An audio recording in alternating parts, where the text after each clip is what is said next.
Hi, everybody. My name is Adam Kennedy. I am the teacher for Energy, Power, and Transportation, CAD, Digital Electronics, and Digital Photography this year.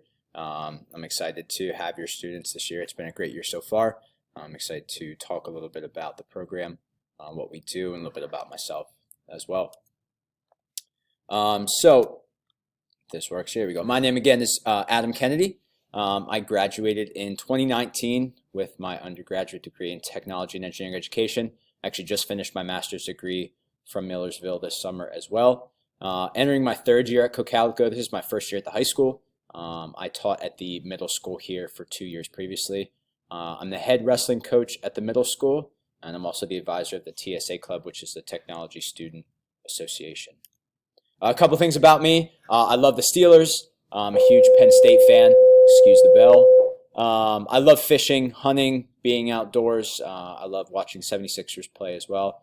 And I also play League of Legends quite often with some of my friends. I enjoy spending time with my family, friends, being outside. I enjoy woodworking as well, all kinds of different stuff.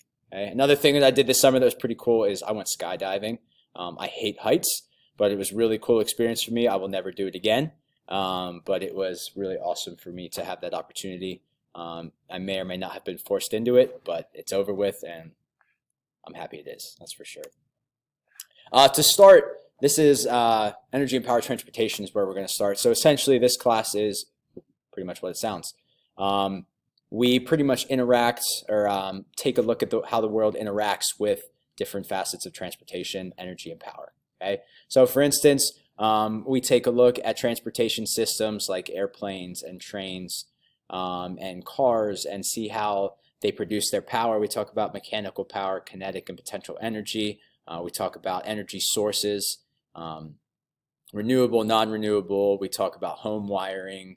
We do a bunch of different projects in those areas. And then towards the end, we study, disassemble, and reassemble a small engine. So if you can take a look, our first project is typically the mousetrap vehicle. So it'll be very simple machines, and we'll talk about power conversion, right? So that conversion between potential energy when the mousetrap is set to kinetic energy, energy of motion when it's a forward motion. We then move into our maglev vehicle. So students use the concept of magnets and the polarity opposition to have their vehicle levitate. So what they do is you see the track on the right hand side there, and the students can have their vehicle travel down the entirety of the track. So I can play a short video for you here and kind of see how that works right there. So the vehicle itself does not touch the track. Again, the magnets oppose each other, so it lifts it off the ground, and they have to figure out a way to carry a bunch of passengers, which are the pennies, see how efficient they can make their vehicle. Next project is a solar dragster. So using the concepts of solar energy, they create a car that can go as fast as possible. So they will design, in this project, they'll use the 3D printers to design different aspects of the project. They could use it motor mounts, axles, adjustable solar panel holders, anything like that. Flight unit will be another one that we work through. So students will study lift, thrust, pitch, yaw. They'll talk about balance in airplanes, and then they'll actually get to fly their plane here. So then another short video that you can see. So students will design their plane here, and you can see how using that power pole in the middle there, they'll connect their power to a power supply, and their plane will fly in circles here. Okay.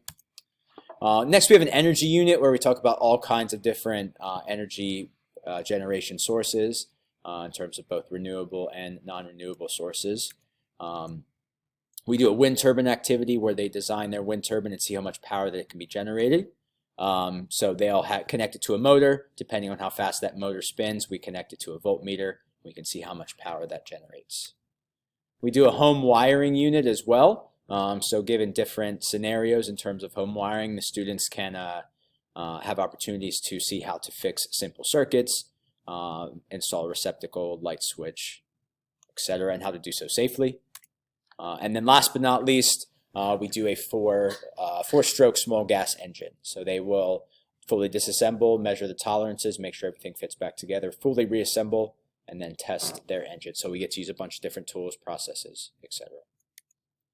My next class I teach is computer-aided drafting and design. So we discuss the benefits of utilizing 3D environments to design, how that aids in communication and industry, where we came from. So we start with the projects in board drawing. So drawing everything by hand accurately, putting measurements, etc. We do 2D drawings, and then we are currently working on 3D part drawings. We're also going to do some assembly drawings, such as how pieces fit together.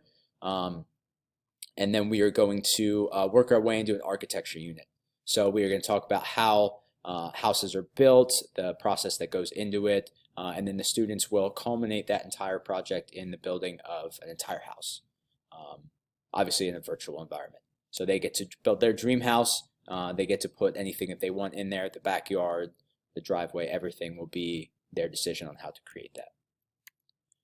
Software, what we do is we use Onshape, which is pretty much a Google Docs, so the students can use it online anywhere that they have internet access, which is really great.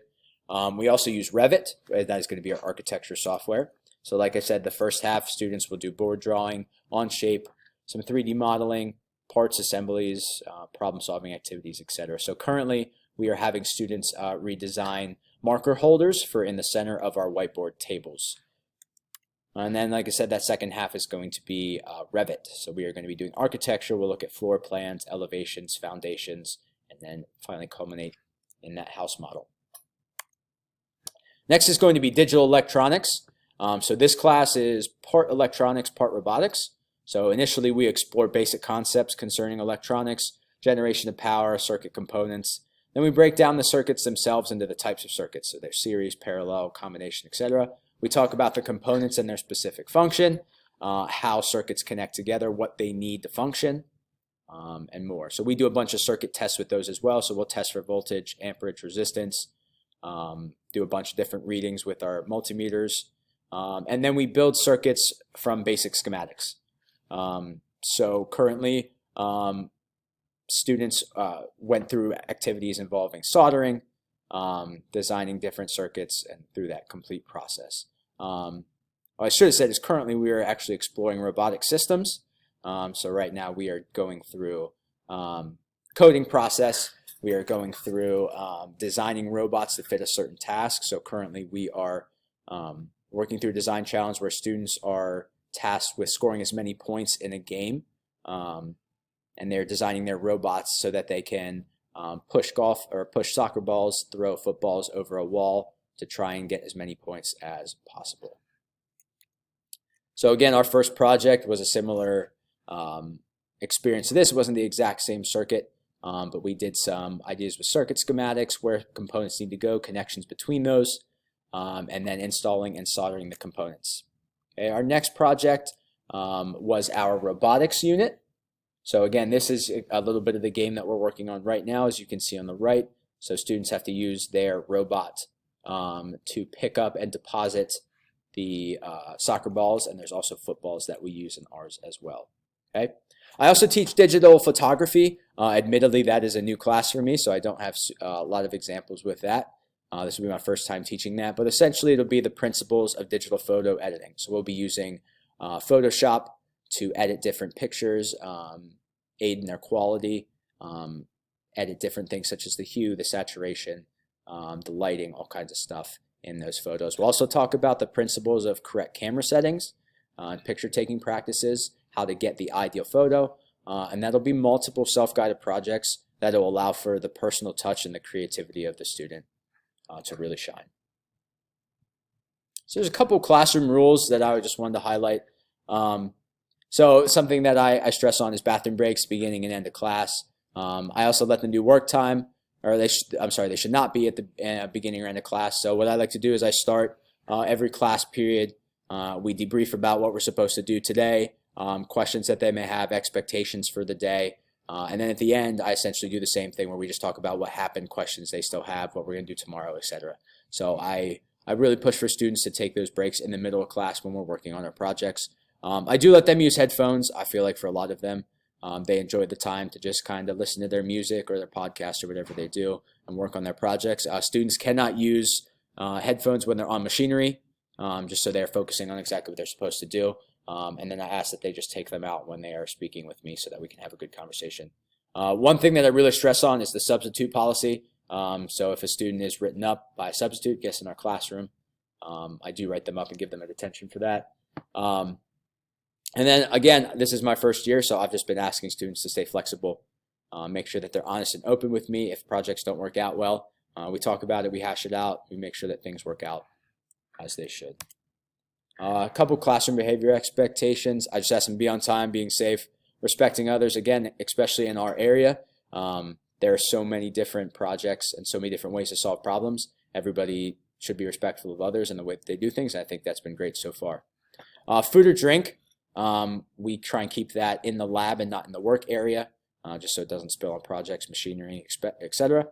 Clean up after yourself, pretty basic. And then honesty, we talked about this earlier, honesty is the best policy, right? If you're having issues, if things aren't going the way you need to, I offer help before school, after school, during focus, whatever students need to catch up. I just ask that they be honest and open with me, let me know that they're struggling, and I'll do everything that I can to help them out. Last but not least, I do grades a little bit differently. So I don't let students redo projects, but I do allow students to retake tests and quizzes one time for each particular assessment. My thought with that is that I want people to be comfortable taking risks and solving problems the way that they want to. So performance is not necessarily how you're graded.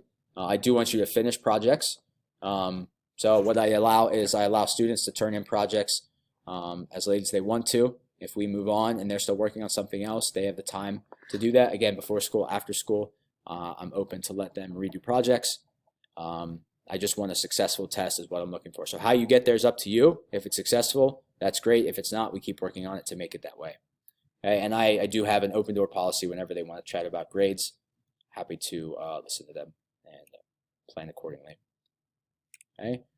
So if you have any questions, my email address is up there. I'm happy to talk with you at any point. I just wanted to thank you all. Your students have been great so far this year. I've really been enjoying my time at the high school so far. And I'm really thankful for the opportunity, and I encourage you to reach out with any questions if you have them. Thank you so much, and have a great rest of your day.